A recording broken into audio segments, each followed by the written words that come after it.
Koran Tempo ini membahas kemesraan antara Megawati dan Prabowo yang mulai terjalin kembali. Kontennya adalah ini. Koalisi PDI Perjuangan dengan Prabowo Subianto makin dekat.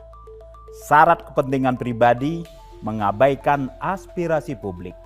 Saya Setria Asra dan inilah editorial Tempo.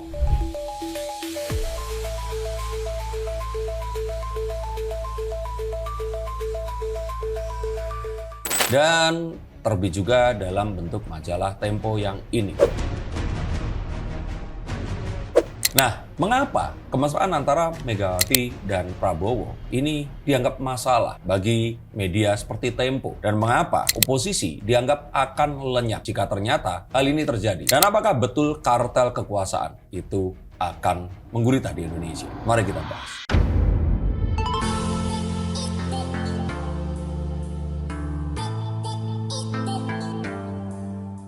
Halo Science Seekers, kembali berjumpa bersama saya, Denny Darko. Tidak ada yang namanya misteri, yang ada adalah tanda-tanda yang kita semua coba untuk mengerti. Mengapa ingin sekali?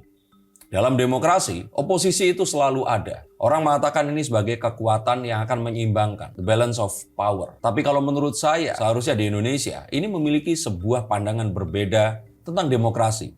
Dan seharusnya kita memiliki hal itu, yaitu demokrasi Pancasila. Tapi mengapa gembar-gembor tentang harus adanya oposisi, harus adanya memegang sebuah idealisme dan juga nilai-nilai dalam setiap partai, itu tidak boleh hilang? Mari kita akan bahas dan kita akan lihat lebih jauh. Di dalam beberapa konten Tempo ada dua sih, ada bocor halus sama yang satu tuh redaksi apa gitu ya, yang ada seseorang bermonolog.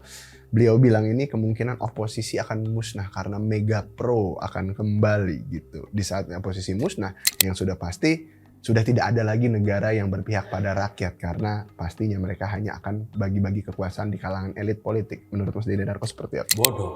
Saya heran dengan wartawan-wartawan yang berpikir seperti itu. Jika ternyata saya akan bodoh, mungkin saat saya pintar, saya akan menyesali membuat video ini. Tapi saya kira enggak, karena saya berpikir seperti ini.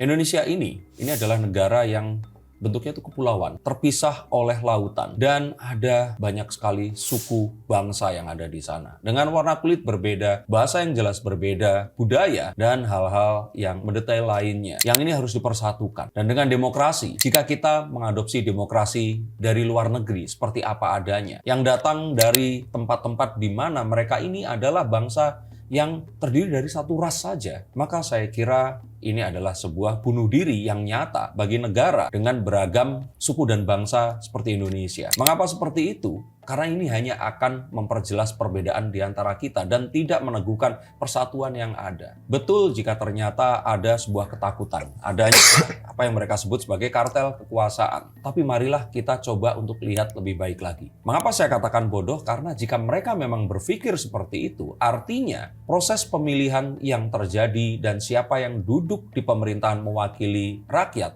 itu tidak mereka percaya dong. Mengapa kok masih memerlukan sebuah adanya penyeimbang dari pihak di luar pemerintahan? Yang mana di dalamnya sendiri itu sudah ada banyak fraksi. Jadi ini sesuatu yang bagaimana ya mengatakannya ya. Mereka itu menuduh bahwa ya pemerintahan ini nggak benar. Orang-orang di dalamnya itu akan selalu nggak benar dan perlu sebuah CCTV untuk selalu mengawasi. Berarti sah-sah saja jika memang pada akhirnya tidak ada oposisi dan tidak ada perlawanan dari luar pemerintah gitu untuk penyeimbang.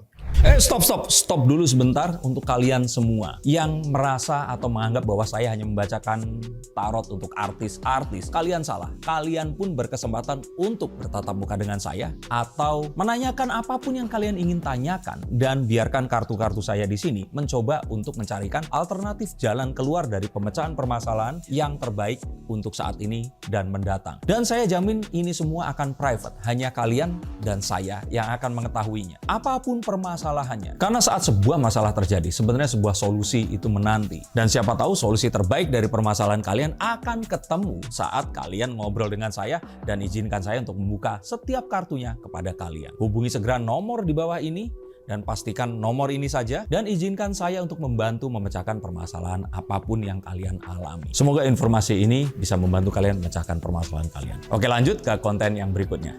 Yuk. Seharusnya penyeimbang ini kan DPR. Dewan Perwakilan Rakyat yang menyuarakan apa yang difikirkan oleh rakyat. Toh sekarang pun saya melihat bahwa media sosial ini sudah dipergunakan juga sebagai sebuah kekuatan penyeimbang. Jika ternyata pemerintah ini melakukan satu hal yang ya dianggap di sini abusing of power atau melakukan sesuatu yang melanggar hukum, alih-alih menjalankan pemerintahan yang baik dengan menggunakan kekuasaan yang diberikan oleh rakyat kepada mereka. Seharusnya ini saja sudah cukup. Tinggal bagaimana ini dilakukan dengan baik. Tapi dengan adanya oposisi, kita akan tahu bahwa kita lihat selama 1,5 tahun, 2 tahun ke belakang, semuanya ini morat-marit. Orang hanya memikirkan bagaimana ini semua digantikan oleh rezim yang selanjutnya. Mereka ingin bergantian menjadi pemimpin. Dan saat 5 tahun ini berjalan, baru berjalan 2 tahun, sudah mikirin 3 tahun ke depan saat terjadinya pemilu lagi. Saya kira ini yang harus mulai dihilangkan. Apa yang saya ambil dari Orde Baru bukanlah sesuatu yang terus kemudian menjadi, tak bilang cara memerintah Pak Soeharto yang harus diambil, bukan. Tapi stabilitas kondisi semua yang ada, inilah yang sebenarnya dibutuhkan. Dan negara-negara yang maju itu adalah negara yang tidak terus ada pertikaian antara pemerintah dan oposisinya. Dan kita akan tahu di setiap negara-negara yang akhirnya stabil ini,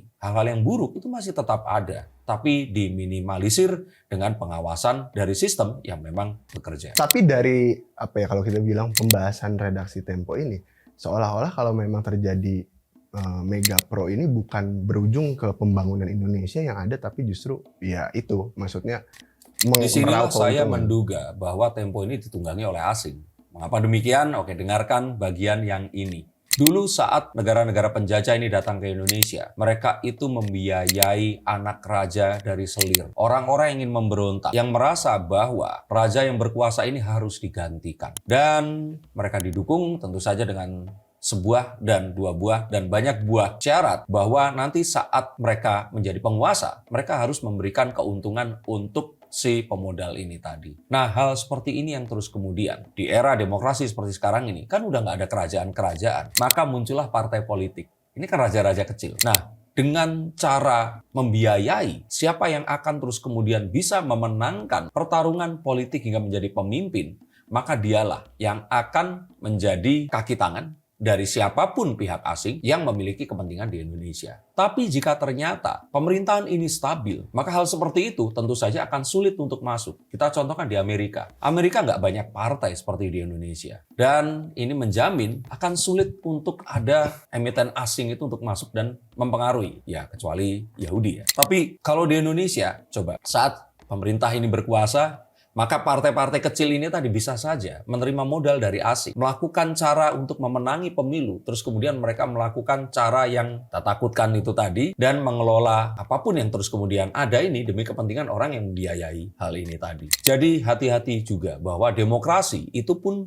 memiliki kelemahan di mana pintu masuk dana asing untuk menguasai Indonesia itu bisa berasal dari situ juga. Makanya saya di sini ini mempertanyakan, kalau seandainya Indonesia ini stabil, lalu apa masalahnya? Jika ternyata dalam pelaksanaan pemerintahan ini akan ditakutkan terjadi penyimpangan, maka kenapa tidak dibersihkan di titik itu saja? Apakah oposisi ini nanti yang menjadi oposisi saat dia berkuasa akan terus bisa dipastikan bahwa dia akan lebih baik daripada penggantinya? Maka ini akan jadi sebuah wacana yang berikutnya. Menurut Mas Denny Darko sendiri, jika memang pada akhirnya PDIP gabung oposisi, kalau dari sudut pandang Tempo sendiri, kemungkinan besar Jokowi akan ditinggalkan. Nah, menurut pandangan Mas Denny Darko seperti apa? Tidak.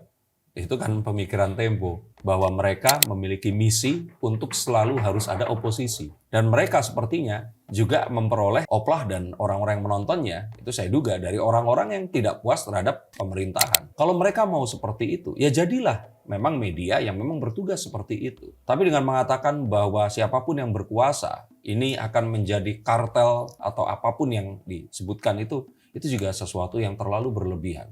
Kalau ternyata apa yang kemarin terjadi dengan Gibran dan Jokowi ini diartikan dengan cara seperti itu, apakah mereka ini, ya saya anggap terlalu naif untuk tidak tahu bahwa itu adalah hal yang memang harus dilakukan untuk mendapatkan kekuasaan yang terus kemudian harus dijalankan. Dan ya, kalau ini dijalankan dengan sebaik-baiknya, ini akan menjadi sebuah hal yang ya baik juga untuk masyarakat. Kalau begitu, kalau kita bisa bilang ya, kesimpulannya adalah akankah walaupun dari analisis Tempo ini ada keseruan menurut Mas Denny Darko di mana kalaupun PDIP masuk, Jokowi pun tak akan keluar dari koalisi, lantas pertanda baikkah atau burukkah semakin dekatnya Pak Prabowo dengan Bu Megawati ini? Saya kira baik karena akhirnya tidak ada oposisi, tidak ada pihak yang berseberangan dan semuanya akan bersatu. Sama seperti saat Orde Baru dulu. Sehingga masyarakat nggak akan berpikir akan ada perubahan apapun yang akan terjadi yang terus kemudian akan bisa dimonetisasi atau ditunggangi sehingga menimbulkan sebuah kerusuhan. Kalau ternyata memang ada sebuah kesalahan yang dibuat oleh pemerintah, lakukan sebuah, apa kalau kita bilang itu penyeimbangan di sosial media, di media seperti Tempo atau apapun itu, silahkan. Tapi dengan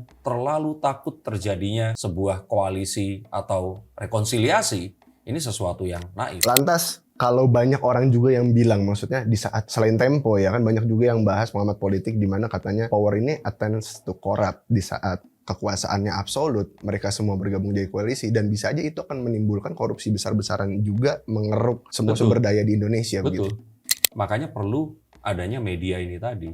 Dan jika media ini memang akhirnya nanti bisa membongkar itu, nah saya kira siapapun yang ada di dalamnya, ini baru akan muncul menjadi kekuatan oposisi yang ada. Tapi sebelum itu terjadi, jangan sampai hal seperti ini akan dimonetisasi dan seperti malah diada-adakan. Kalau kita melihat kondisi sosial media seperti sekarang ini, banyak orang dengan gelembung mereka mengaku mewakili masyarakat dan rakyat, menyuarakan sesuatu yang padahal ini nggak dirasakan oleh masyarakat yang sesungguhnya. Seperti ingin agar Gibran dimakzulkan. Saya pikir jika ternyata bisa dilakukan, kita bilang seperti penarikan suara, atau dilakukan angket, saya pikir lebih dari 50% penduduk Indonesia dan warga negara Indonesia ini masih menginginkan Gibran Rakabuming Raka menjadi wakil presiden di Indonesia. Tapi apakah mereka berani? Saya kira juga enggak. Nah, ini adalah sebuah pertempuran yang mungkin tidak akan pernah selesai dalam peperangan kognitif yang memang sedang terjadi saat ini. Bagaimana menurut pendapat kalian? Apakah oposisi itu diperlukan sebagai sebuah kekuatan besar di luar pemerintahan yang akan selalu mengkoreksi? Ataukah memang sebaiknya kita seperti Amerika saja, bagi menjadi dua partai dan siapa yang menang dia akan memerintah, siapa yang kalah dia akan menjadi oposisi. Terima kasih atas atensinya, dan jika kalian menyukai konten seperti ini silahkan subscribe channel saya. Terima kasih, sampai jumpa dan salam.